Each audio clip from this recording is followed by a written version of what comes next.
ओम गुरु सत्ताय नमः। गायत्री महाविज्ञान तृतीय भाग। लेखक परम पूज्य गुरुदेव वेदमूर्ति तपोनिष्ठ पंडित श्री राम शर्मा आचार्य। आइए पढ़ते हैं, सुनते हैं और समझने का प्रयास करते हैं। गायत्री मंत्र हमारे साथ साथ। ओम भूर्भुवः स्वाहा तत्सवितुर्वरेण्यं भर्गो देवस्य धीमहि धियो यो नः प्रचोदयात्। अनंत आनंद की साधना तैत्तिरीयोपनिषद की तृतीय बल्ली भृगु बल्ली में एक बड़ी ही महत्वपूर्ण आख्यायिका आती है। उसमें पंचकोशों की साधना पर मार्मिक प्रकाश डाला गया है। वरुण के पुत्र भृगु ने अपने पिता के निकट जाकर प्रार्थना की, अधिहि भगवो ब्रह्महेति, अर्थात हे भगवान, मुझे ब्रह्म ज्ञान की शिक्षा दीजिए। वरुण ने उत्तर दिया, यतो वाइमानि भूतानि जायन्ते येन जातानि जीवन्ति तत्प्रयन्तभिसंविशति तद्विजिज्ञासस्व तद्बृहति। अर्थात हे भृगु, जिससे समस्त प्राणी उत्पन्न होते हैं, उत्पन्न होकर जीवित रहते हैं और अंत में जिसमें विलीन हो जाते हैं, तू उस ब्रह्मा को जानने की इच्छा कर। पिता के आदेशानुसार पुत्र ने उस ब्रह्मा को जानने के लिए तप आरंभ कर दिया। दीर्घकालीन तप के उपरांत भृगु ने अन्मय जागृत स्थूल संसार में फैली ब्रह्मा विभूति को जान लिया और वह पिता के पास पहुंचा। वरुण ने भृगु से फिर कहा, तपसो ब्रह्मा विजिज्ञास्व तपो ब्रह्महेति, अर्थात हे पुत्र, तू तस करके ब्रह्मा को जानने का प्रयत्न कर, क्योंकि ब्रह्मा को तप द्वारा ही जाना जाता है। भृगु ने फिर तपस्या की और प्राणायाम जगत की ब्रह्मा विभूति को जान लिया और फिर वह पिता के पास पहुंचा। वरुण ने फिर उसे तप द्वारा ब्रह्मा को जानने का उपदेश दिया। पुत्र ने पुनः कठोर तप किया और मनोमय जगत की ब्रह्मा विभूति का अभिज्ञान प्राप्त कर लिया। पिता ने उसे फिर तप में लगा दिया। अब उसने विज्ञानमय जगत की ईश्वरीय विभूति को प्राप्त कर लिया। अंत में 5वीं बार भी पिता ने उसे तप में ही प्रवृत्त किया और भृगु ने उस आनंदमयी विभूति को भी उपलब्ध कर लिया। आनंदमय जगत की अंतिम सीढ़ी पर पहुंचने से किस प्रकार पूर्ण ब्रह्म ज्ञान प्राप्त होता है, इसका वर्णन करते हुए तैत्तिरीयोपनिषद के तृतीय बल्ली के 5वें मंत्र में बताया गया है कि आनंदो ब्रह्महेति विजानात् आनन्दादधेव खल्लविमानि भूतानि जायन्ते आनंदेन जातानि जीवन्ति आनंद श्रयन्तयभि सविशन्तीति सैषां भार्गवी वरुणी विद्या परमे व्योमन प्रतिष्ठा।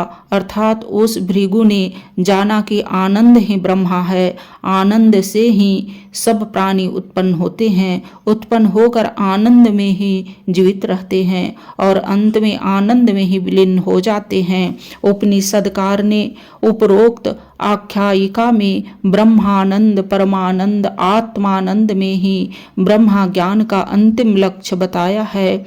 आनंदमय जगत के कोष में पहुंचने के लिए तप करने का संकेत किया है। कोषों की सीढ़ियां जैसे जैसे पार होती जाती है, वैसे ब्रह्मा की उपलब्धि निकट आती जाती है। आगे बताया है, सैतम बीत असमालोकात् प्रेत्य एत मनन्मयमात्मानमुप संक्रामति एतं प्राणभयमात्मानमुप संक्रामति एतं मनो मयमात्मानमुप संक्रामति एत विज्ञान मयमात्मानमुप संक्रामति एतमानंद मयमात्मानमुप संक्रामति। अर्थात इस प्रकार जो मनुष्य ब्रह्म ज्ञान को प्राप्त कर लेता है, वह इस अन्नमय कोश को पार करता है, इस प्राणमय कोश को पार करता है, इस मनोमय कोश को पार करता है, इस विज्ञानमय कोश को पार करता है, इस आनंदमय कोश को पार कर सकता है। जीवन इसलिए है कि ब्रह्मरूपी आनंद को प्राप्त किया जाए, न कि इसलिए कि पग पग पर अभाग्य, दुख, दारिद्र्य और दुर्भाग्य का अनुभव किया जाए।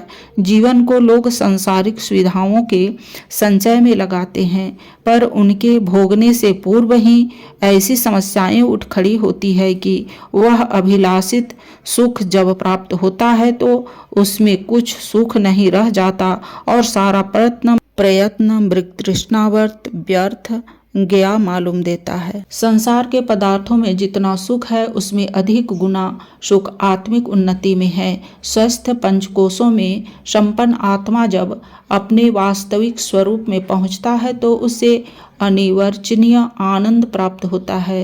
यह अनुभव होता है कि ब्राह्मी स्थिति का क्या मूल्य और क्या महत्व है। संसार में क्षुद्र सुखों की अपेक्षा असंख्य गुने सुख के आत्मानंद के लिए अधिकतम त्याग एवं तप करने की किसी प्रकार का संकोच क्यों हो। विज्ञ पुरुष ऐसा भी करते हैं।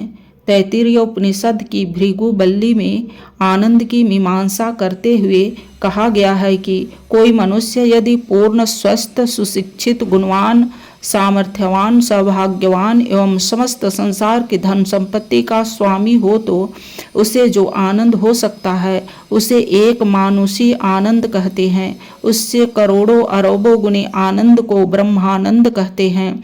ब्रह्मानंद का ऐसा ही वर्णन शतपथ ब्राह्मण 15:17-31 में तथा बृहदारण्यक उपनिषद 4:3-32 में भी आया है। पंचमुखी गायत्री की साधना पंचकोशों की साधना है।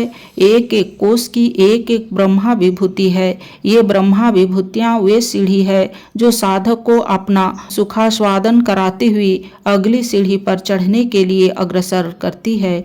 जीवन जैसी बहुमूल्य संपदा कीट पतंगों की तरह व्यतीत करने के लिए नहीं है। 84 लक्ष योनियों में भ्रमण करते हुए नर तन बड़ी कठिनाई से मिलता है। इसको तुच्छ स्वार्थ में नहीं परम स्वार्थ में परमार्थ में लगाना चाहिए। गायत्री साधना ऐसा परमार्थ है जो हमारे व्यक्तिगत और समाज जीवन को सुख शांति और समृद्धि से भर देता है। अगले पृष्ठों पर वेद माता जगत जननी आदि शक्ति गायत्री के 5 मुखों की उपासना का आत्मा के 5 कोशों की साधना का विधान बताया जाएगा। भृगु के समान जो इन तपश्चर्याओं को करेंगे वे ही ब्रह्मा प्राप्ति के अधिकारी होंगे। यदि विचार किया जाए तो यह आश्चर्य और खेद का विषय है कि ऐसा साधन सुलभ होने पर भी मनुष्य केवल पेट भरने और निकृष्ट भोग करने की स्थिति में ही पड़ा रहे अथवा इससे भी नीचे उतरकर छल कपट चोरी हत्या आदि जैसे जघन्य कृत्य करके नरकवास करने के दंड का भागी बन जाए। ईश्वर ने हमको इस कार्यभूमि में मुख्यतः इसलिए भेजा है कि हम सत्कर्म और सात्विकी साधना तथा उपासना करके दैवी मार्ग पर अग्रसर हो और जीवन को उच्चतर बनाते हुए अपने महान लक्ष्य को प्राप्त करें। दैवी मार्ग को अपनाने और जीवन को शुद्ध पवित्र परोपकार बनाने में ऐसी कोई बात नहीं है जो हमारी प्रगति में बाधा स्वरूप सिद्ध हो। गरीब से गरीब और सांसारिक साधनों से रहित व्यक्ति भी इसको अपना सकता है और गायत्री उपासना तथा सेवामय जीवन के द्वारा निरंतर ऊपर की सीढ़ियों पर चढ़ता हुआ उच्चतम शिखर पर पहुंच सकता है। इसके लिए मुख्य आवश्यकता श्रद्धा, लगन और दृढ़ता आत्मविश्वास की ही है जिसको मनुष्य अभ्यास द्वारा प्राप्त कर सकता है। आज के वीडियो में इतने ही। अगले वीडियो में गायत्री मंजरी के बारे में पढ़ेंगे और समझेंगे। लाइक, सब्सक्राइब और शेयर करें। धन्यवाद। ओम शांति।